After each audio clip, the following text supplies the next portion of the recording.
Oke, hari ini saya kecilkan dulu ya. Hari ini saya mau mereview sebuah alat komunikasi yang mungil. Nih, kayak seperti ini udah nggak kelihatan ya, mungil sekali. Seperti ini penampakannya, tapi sangat bisa diandalkan. Penasaran seperti apa? Oke, tunggu jangan kemana-mana. Ya, ini adalah Kasun V6 Mini. Ya, ini beroperasi di frekuensi UHF ya.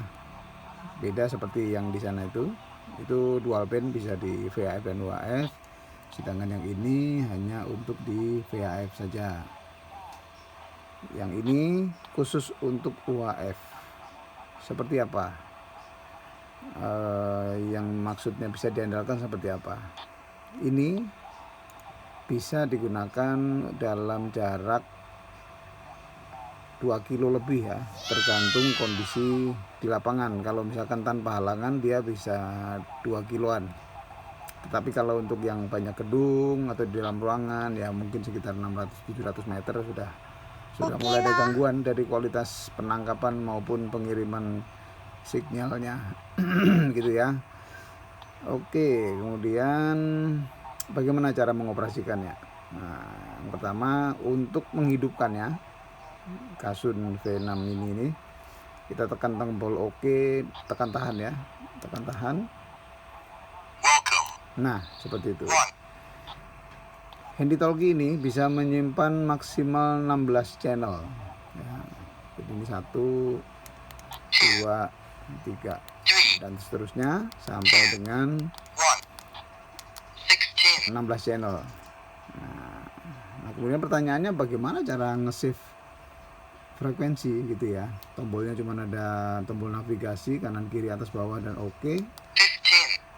Kemudian cara input frekuensinya seperti apa. Nah, ini keunggulan dari V6 ini adalah dia tidak perlu input manual, tapi dia cukup mengandalkan fitur yang namanya scanning frekuensi. Jadi lawan bicara atau perangkat lain yang ingin kita simpan frekuensinya, cukup kita tekan salah satu fitur dari HT ini, kemudian kita tekan transmit dari HT yang ingin kita save frekuensinya, maka dia otomatis tersimpan begitu. Nah, kita coba ya, kita harus buka dulu ya. Cara membukanya ditekan tombol navigasi ke kiri, tahan, dia akan terbuka. Nah, untuk scan kita harus matikan dulu ya. Nah, kita matikan dulu. Kemudian untuk mulai men-scanning kita menekan tombol PTT, tekan tahan bersamaan dengan power on, tekan OK dan ditahan.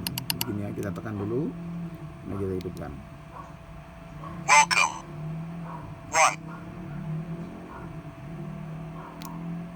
Nah, cirinya kalau dia lagi scanning dia akan berkedip seperti ini ya. Nah, setelah ini baru kita transmit dari perangkat yang ingin kita save frekuensinya. Ini saya coba ya. Itu di situ di channel 452875. Biasanya ini channel 1 di HT-HT, WLN dan Texas X1 dan lain-lain ya. Biasanya itu frekuensinya di situ. Bisa coba saya transmit ya. 1. Nah, kalau sudah tersimpan dia akan notifikasi seperti itu ya, tulit begitu. Kemudian kalau kita mau menambah, tinggal kita cari geser ke frekuensi yang lain, kita transmit lagi.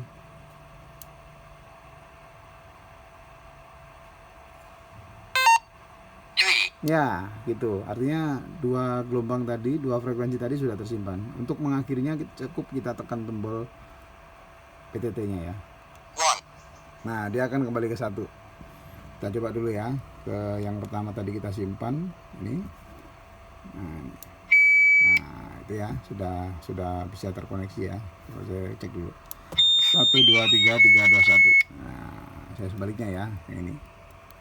1 2 3 3 2 1, cek dicoba 1 2 3 3 2 1 ya, itu ya sudah bisa menerima 1 1 2 3 3 2 1, cek ya, seperti itu ya. Kemudian channel kedua ini juga kita masukkan ke channel yang kedua tadi.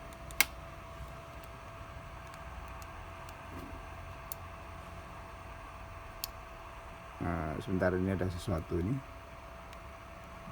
Kok dia nggak bisa? Oh, kelebihan satu. Oke, sorry. Nah, itu ya. 1 2 3 2 1, cek. Nah, ini juga 1 2 3 2 1, cek. Nah, seperti itu ya. 1 2 3 3 2 1, cek. Nah, itu ya. Jadi caranya seperti itu. Nah, cuman yang harus kita perhatikan adalah untuk bisa men-scan dia harus pada posisi channel 1. Jadi kalau kita mulai dari channel 2 kemudian kita scanning, itu tidak akan bisa jalan. Jadi harus mulai dari angka 1 dulu. Jadi gini ya, kita pastikan angka 1 dulu. Kemudian kita buka. Oh, sorry, tadi terkunci ya. Oke, ini saya buka dulu. Oke, kita matikan. Nah, sudah mati ya. Sekali lagi ya, tekan tombol PTT, kemudian tahan, terus tombol power sampai hidup. Ya, kalau sudah kedip-kedip berarti dia scanning. Kalau selesai kita tinggal tombol PTT-nya kembali. Nanti dia sudah tersimpan. Nah, kita coba ya. Kalau misalkan kita mulai dari channel 2 ya. Kemudian kita akan scanning, kita matikan dulu. Tekan tahan PTT, kemudian power on. Nah, dia nggak mau. Dia tekan muncul merah. Artinya dia nggak mau scanning karena dimulai dari channel 2. Jadi harus mulai dari channel 1 dulu. Gitu ya. Kita matikan dulu lagi.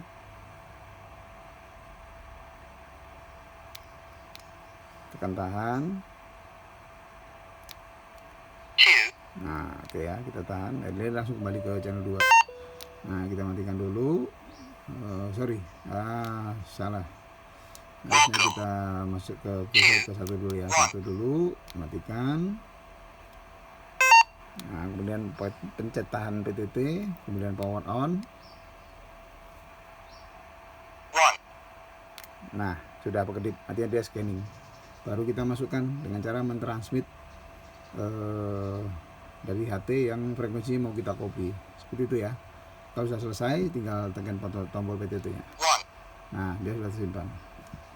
Itu untuk scanning ya. Kemudian untuk pindah channel cukup navigasi atas ke bawah. Kalau nanti menambah,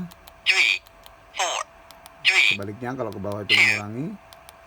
Dan dia sistemnya rotari ya. Jadi kalau ketemu 1 kita turun, dia langsung ke 16. Seperti itu. Nah, kemudian kalau tombol ke kanan, dia akan menambah level volume. Nah, ini semakin keras, semakin banyak levelnya, semakin tinggi, terus semakin keras suaranya. Seperti itu. Nah, coba ya kita masukkan ke channel 1 tadi. Nah, langsung storing. Gitu ya. Level biasanya saya pakai kalau untuk di dalam ruangan yang sepi, saya pakai di level 2 udah cukup. Tapi kalau untuk di outdoor, saya biasanya pakai di 5 supaya lebih terdengar. Nah, seperti itu ya, teman-teman. Dan kalau kita pencet tahan ke kanan, pencet tahan, dia akan membuka square. Gitu ya. Itu membuka square. Kalau ke kiri tahan, mengunci ya, untuk tombol kunci. Jadi kalau sudah terkunci seperti ini kita nggak bisa mencet apa-apa. Cuman tinggal tombol PTT yang berfungsi. Begitu ya. Nah, itu. Nah, bisa dilihat ya, dia transmit ya. Saya sudah pernah coba untuk jarak yang tidak ada halangan bisa sampai 2 kilometer. Tapi kalau banyak gedung atau misalkan di dalam ruangan mungkin sekitar 500 sampai 700 meter sudah mulai ada gangguan kualitas suaranya. Kadang tersambung, kadang tidak. Nah, itu teman-teman, mungkin ini bisa menjadi alternatif untuk event organizer, rumah makan, supaya komunikasi dengan waiters atau baristanya atau kokinya itu tidak perlu teriak-teriak, cukup menggunakan ini sudah menjadi solusi ya, solusi komunikasi, alat komunikasi. Dan bentuknya sangat kompak ya, kecil sekali. Dalam satu genggaman, misalkan ditutup gini sudah nggak kelihatan dia. Padahal ini ada HT-nya. Nah ini ada dalam paket pembelian itu, di situ ada handsfree. Handsfree-nya sebelah ya, bukan yang stereo tapi sebelah saja. Kemudian ada tali, gantungan tali di sini. Ini untuk klipnya. Kemudian ada buku panduan. Sudah garansi. Nah ini bergaransi 1 tahun kemarin kalau tidak salah. Itu untuk Kasun V6 Mini. Kompak sekali ya. Ini kalau sebagai perbandingan ya, ini Quansheng UVK5 dan ini Kasun V6 Mini nya, kecil sekali ya. Dengan PTT lebih gede PTT. Seperti itu. Itu untuk Kasun V6 Mini. Nah, kompak sekali, bisa jadi alternatif untuk menjadi alat komunikasi jarak pendek menengah. Itu dulu review tentang Kasun V6 ini. Kalau dirasa bermanfaat, silahkan tombol subscribe-nya, like-nya dipencet ya. Terima kasih kalau mau subscribe. Dan kalau misalkan ada rekan yang lagi mencari alat komunikasi yang kompak, baterainya awet, bisa diandalkan, silahkan di share video ini. Siapa tahu ini menjadi referensi yang baik untuk menentukan pilihan sebelum melakukan pembelian. Oke, itu dulu dari saya. Sampai ketemu di review berikutnya. Seperti janji sebelumnya, saya akan mereview ICOM IC02A dan Quansheng UVK5. Ini HT luar biasa ini, HT serba bisa. Oke, itu dulu. Sampai ketemu di review yang selanjutnya. Ciao.